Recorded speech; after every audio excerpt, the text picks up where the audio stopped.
and identified Robinson arriving on UVU campus in a gray Dodge Challenger at approximately 8:29 a.m. on September 10th, in which he is observed on video in a plain maroon t-shirt, light-colored shorts, a black hat with a white logo, and light-colored shoes.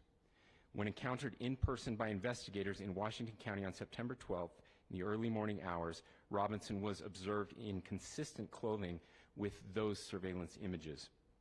Investigators interviewed a family member of Robinson who stated that Robinson had become more political in recent years. The family member referenced a recent incident in which Robinson came to dinner prior to September 10th, and in the conversation with another family member, Robinson mentioned Charlie Kirk was coming to UVU. They talked about why they didn't like him and the viewpoints that he had. The family member also stated Kirk was full of hate and spreading hate. The family member also confirmed Robinson had a gray Dodge Challenger.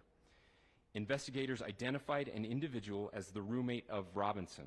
Investigators interviewed that roommate, who stated that his roommate, referring to Robinson, made a joke on Discord.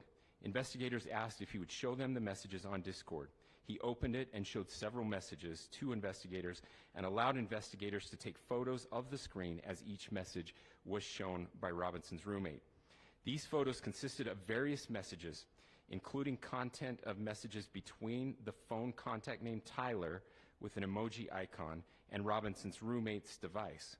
The content of these messages included messages affiliated with the contact Tyler, stating a need to retrieve a rifle from a drop point, leaving the rifle in a bush, messages related to visually watching the area where a rifle was left, and a message referring to having left the rifle wrapped in a towel. The messages also refer to engraving bullets and a mention of a scope and the rifle being unique. Messages from the contact Tyler also mentioned that he had changed outfits. I know there has been speculation as well as to the writing on those casings, those bullet casings, and I believe we have that as well. And I will share that with you now. So the area north of Campus Drive Road where the suspect crossed over, you saw some of that in the video that we released last night, consists of a grassy area with trees on the edge of the UVU campus. Investigators discovered a bolt-action rifle wrapped in a dark-colored towel.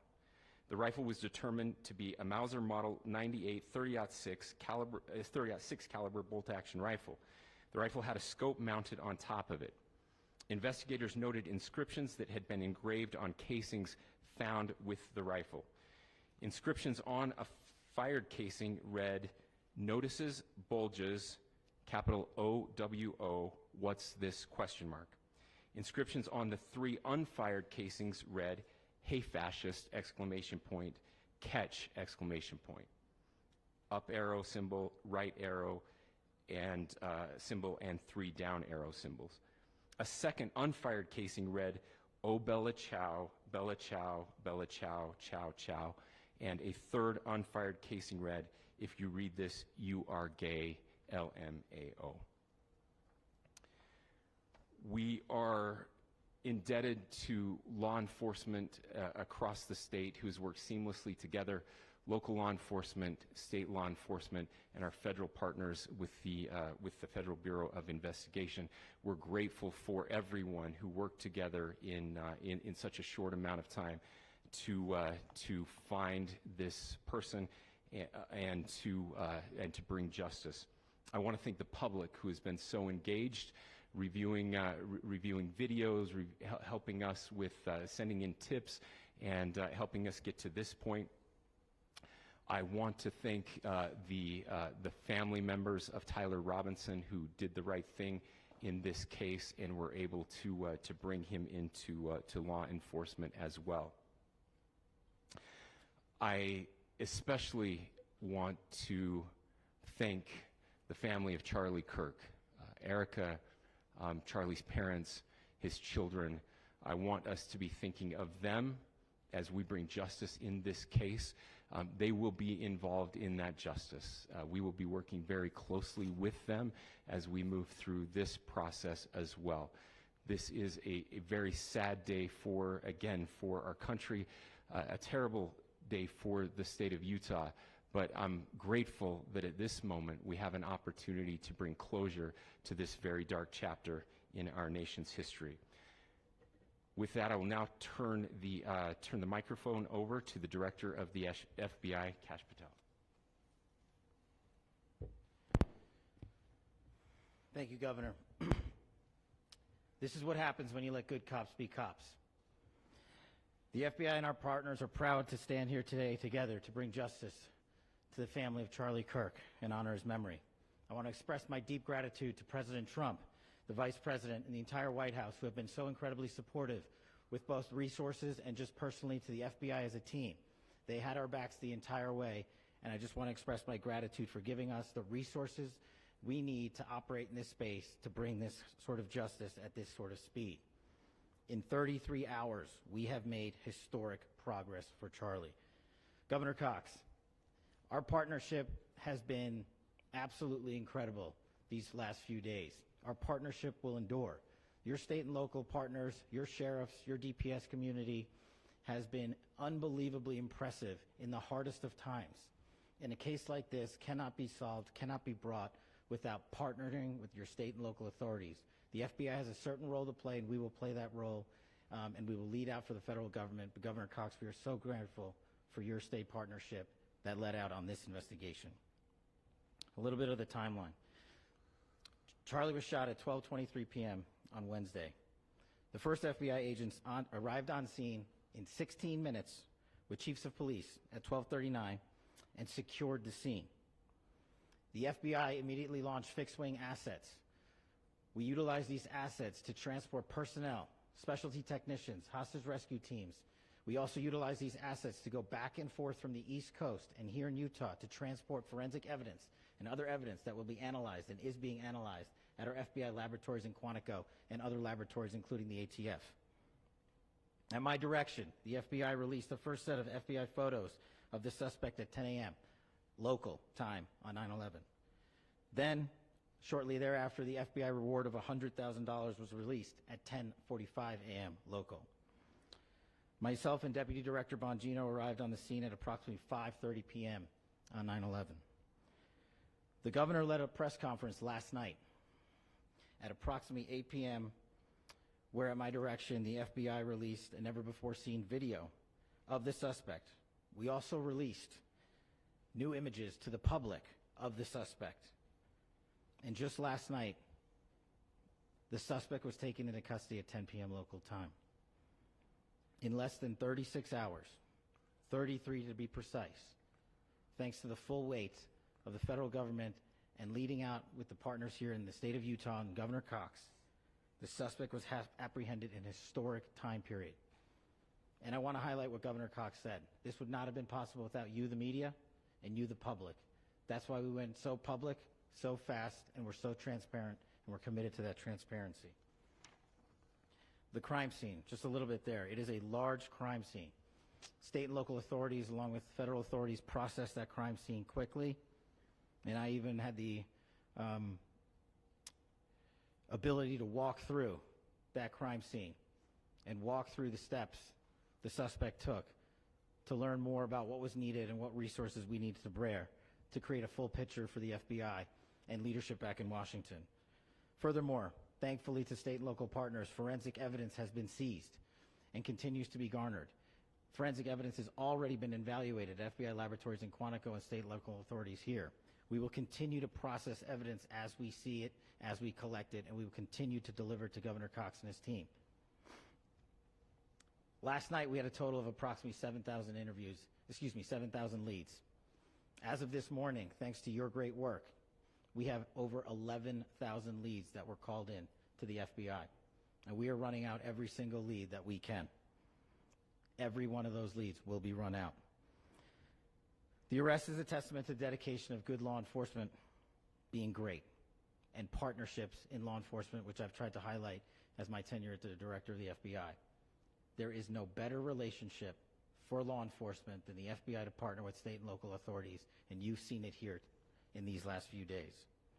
The FBI Salt Lake field office, along with our offices in LA, Phoenix, Denver, San Antonio, Las Vegas, Pittsburgh, Buffalo, our headquarters component in Quantico, all participate in the FBI. I want to express my deep gratitude to the employees of the FBI, the men and women, the evidence response team tacticians, the special operators, the agents, the support staff. You have done monumental work in historic time when the public, who had a right to demand such an expeditious solving of an investigation, the FBI answered that call diligently, critically important to our nation, and we delivered. And I'm proud to be their leader, and I'm proud to be the director of the FBI.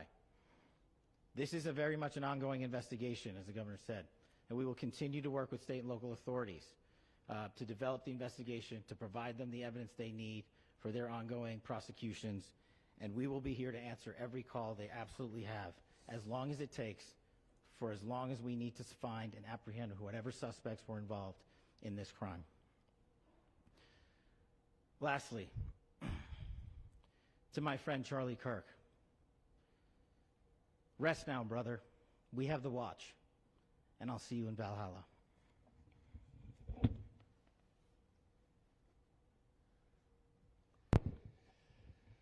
Thank you, and good morning. I would just like to take a few minutes as the sheriff to express my gratitude for everybody who has played a part in this investigation. As you know, it's been a vast, a complicated, and a very, very fast-paced investigation. You're looking at people standing up here who are running on, if they got an hour's sleep in the last couple of days, they're probably lucky.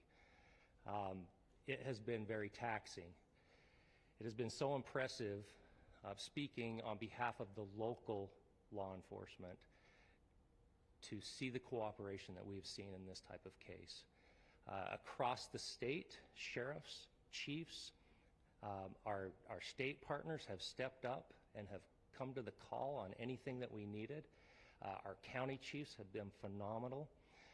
Our Utah County Attorney, Jeff Gray, who's standing up here with us, has been phenomenal in leading us through this investigation. I would like to thank the federal government for their resources, their assets. Our local team here, our FBI team, has been extraordinary in helping us work through this and bring this person to justice. Most of all, I would like to thank the public, and specifically, I would like to thank the public who turned to prayers and who turned to positiveness for us. I would like to thank them on behalf of the law enforcement community, because we needed those prayers. That's what we needed to get through this. We needed your support, and you gave it to us. We needed your patience, and you gave it to us. And I would like to thank you for the Kirk family, because that's what they need, is your support and your prayers, and that will get us through all of this. So thank you, everybody, for everybody that have stepped up. We've had such a phenomenal response to this. Thank you.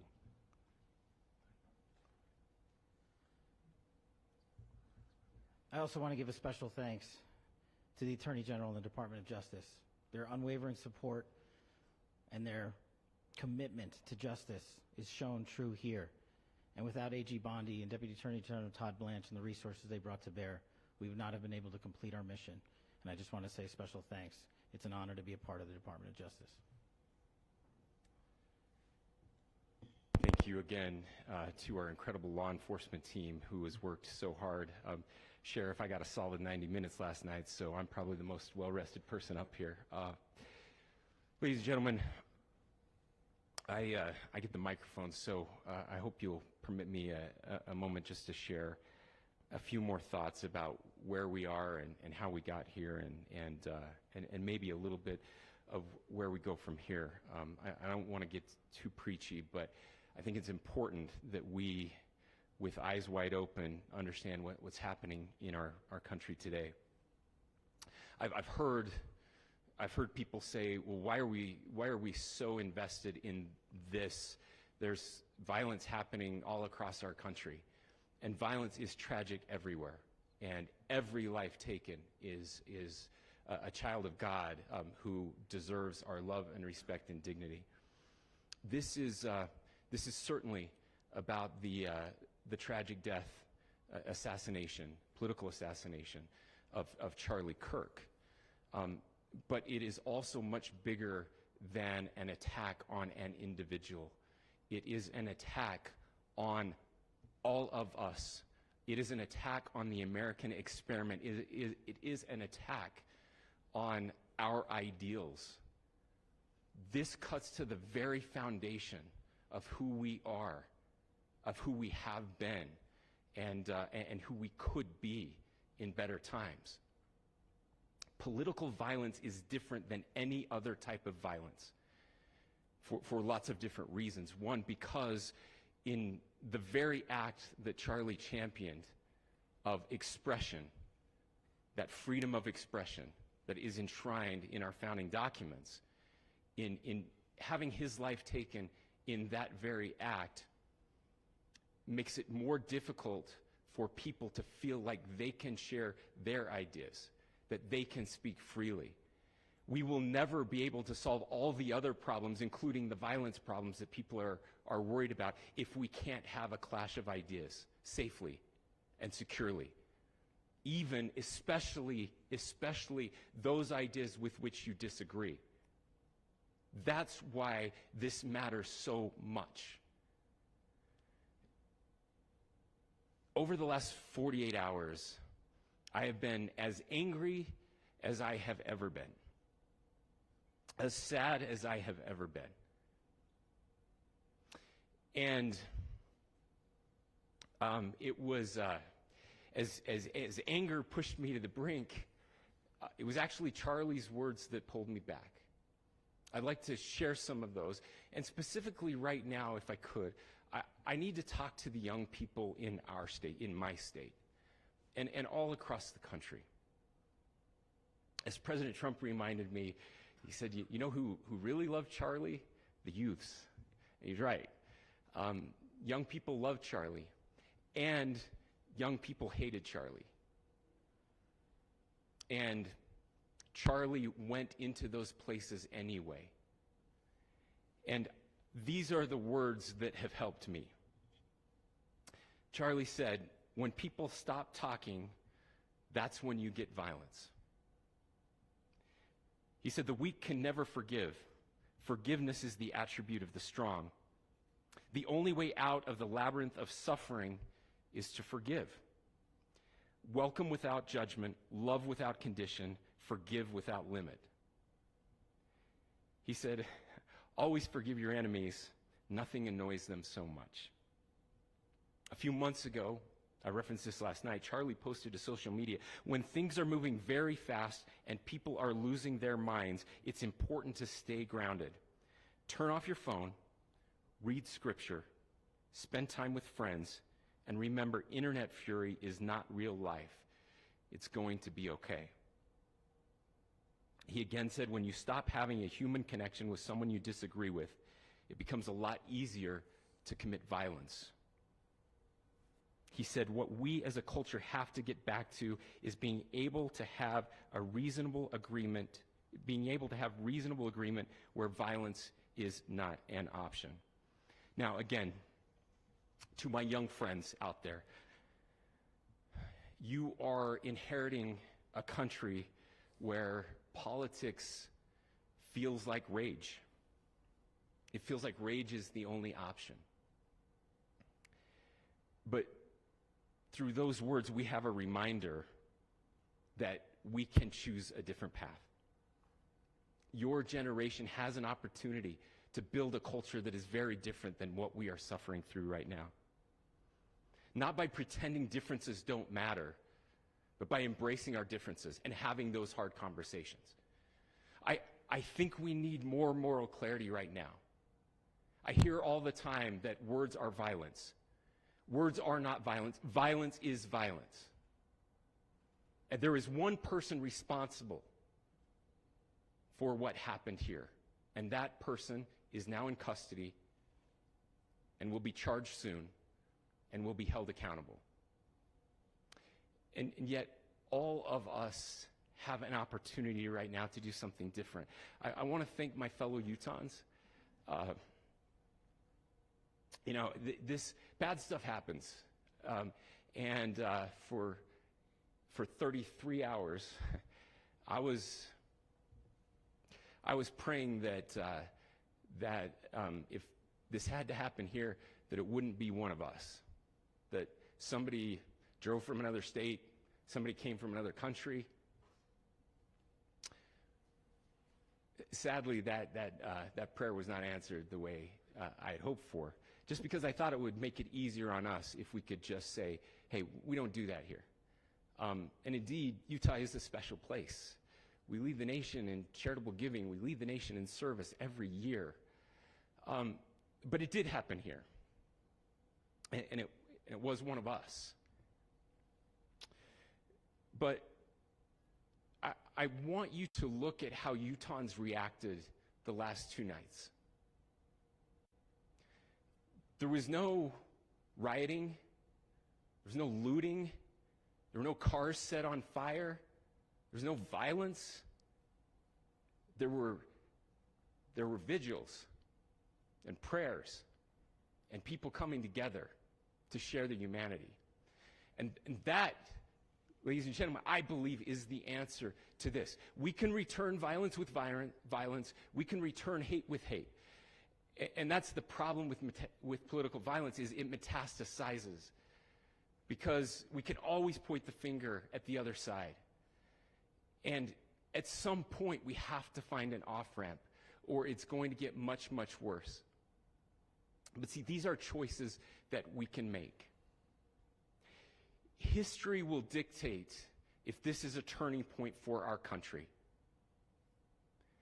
But every single one of us gets to choose right now if this is a turning point for us.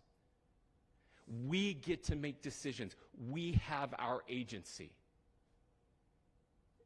And I desperately call on every American, Republican, Democrat, liberal, progressive, conservative, MAGA, all of us to please, please, please follow what Charlie taught me. I'll just conclude with words I share often from a friend and author, Yuval Levin, who was asked if he was optimistic about our country. And he said, I'm not optimistic. He said, I hate optimism. God, that sounds bad. But he said, optimism is a vice. It's this idea that good things are just going to happen. And he said, in the history of the world, good things have never just happened.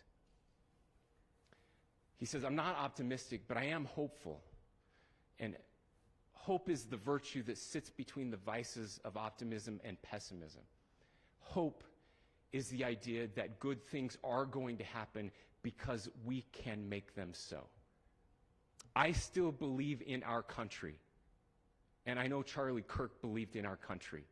I still believe that there is more good among us than evil. And I still believe that we can change the course of history. I'm hopeful because Americans can make it so. Ladies and gentlemen, we're happy to answer any questions you might have. Governor, can you please speak to whether the suspect is speaking with authorities and his demeanor, Tyler Robinson, when he turned himself in? I cannot speak to that. Governor, how do you interpret the engravings on the case of the weapon? Well, I will leave that up to you to interpret what those engravings mean. I think the clearest one that says "catch fascist," there's not, and by the way, that's like catch like a ball, catch this. That's I think that speaks for itself. Governor, you indicated that he had been communicating. Talk about this level of hatred that this person expressed in the dinner. Beyond that, is there anything in your view that you've discovered that may have radicalized or changed him to prompt him to commit such a horrific? There's nothing more that we can share at this time. Governor, you indicated that he had been communicating with a friend on Discord about the gun. Do you anticipate any more arrests? We do not at this time have any information that would lead to any additional arrests. Do you believe he acted alone? Yes, but the investigation is ongoing. Can you confirm his family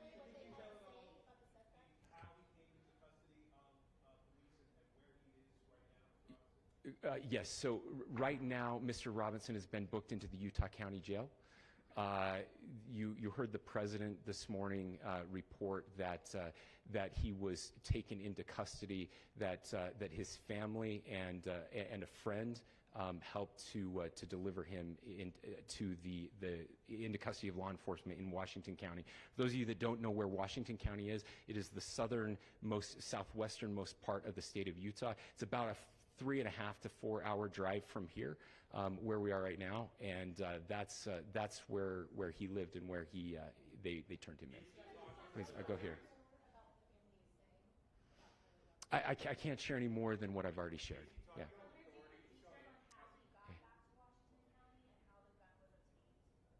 So how we obtained the gun? The gun was found here. So I don't have much more details on that. We do know that he drove. We had his car here on campus, and then we had his car going south back to the St. George. It's actually the city of Washington in Washington County. Is he talking with authorities and did he discuss a motive? I'm sorry? Did the suspect plan to carry out any other attacks? We don't have any information that would lead us to believe that. Yes, in fact, it was just released. Yes. Talking with authorities and did he discuss a motive? I can't answer that right now. Can you clarify? Over here.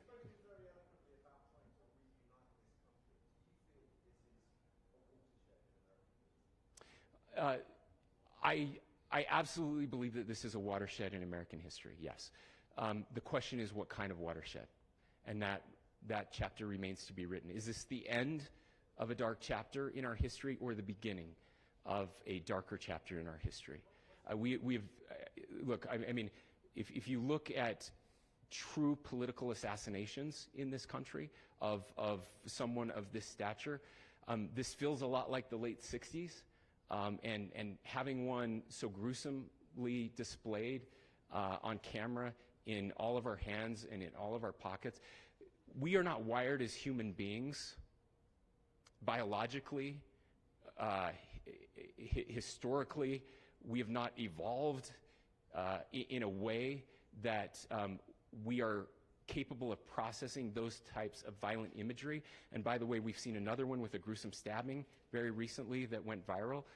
This is not good for us. It is not good to consume.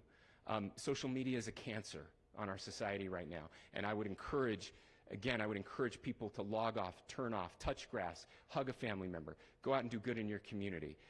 That is happening, and it's happening organically right now. I had a friend in a small city in Utah who said, we're getting together, the Republicans and Democrats in my little town are getting together to have a discussion last night, just to find a way to find their better angels. So yes, this could be, I mean, again, you have to go back to JFK to have seen a video live of something like this happening.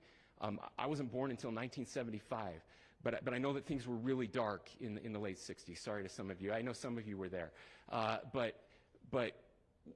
This is our moment. Do we escalate or do we find an off-ramp? And again, it's a choice. It's a choice, and every one of us gets to make that choice. Two more questions right here.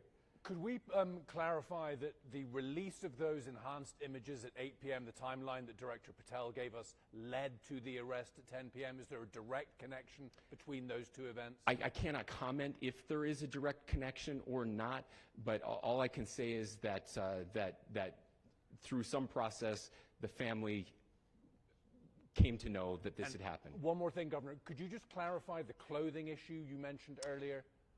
Was he changing outfits? Correct. Could you just clarify this? Yes. So when he's first spotted on campus, he has different clothing on, and then he changes clothing on the roof, and then changed back into that clothing at some point, so that when he was apprehended, when he was arrested, the clothing matched the clothing he had on before the shooting here at UVU. Last question here. Yes.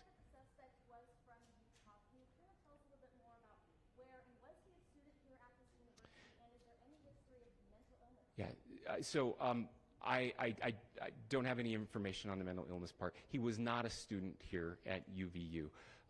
He was living and had lived for a long time with his family in Washington County, in the southernmost part of our state. Thank you, everyone, for your great work in getting this information out. I would just say, process-wise, this may be important. I know many of you aren't familiar with the process in Utah. I think it's important that you understand that. Basically, we have 3 days for charging documents to be filed. A CI will be filed. We'll have more information then, more detailed information as those charging documents are filed in preparation for a preliminary hearing. So 3 days. So we would anticipate then that early next week those charging documents will be filed. We will obviously be working. The county attorney will be working very closely with Mr. Kirk's family as those documents and decisions are prepared and made. Thanks, everyone.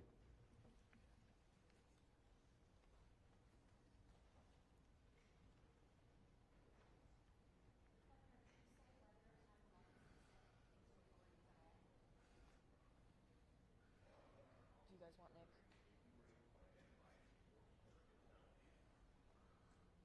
After John Miller, copy that. After what? After John Miller. So should I get in front of camera? Yeah, they are gonna. It's the, if you're still on the IFB, it's the same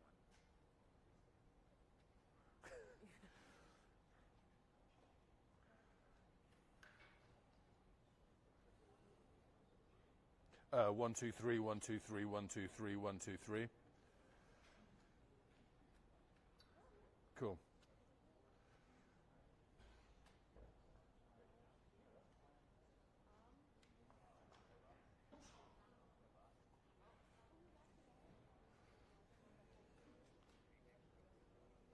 Great. Awesome.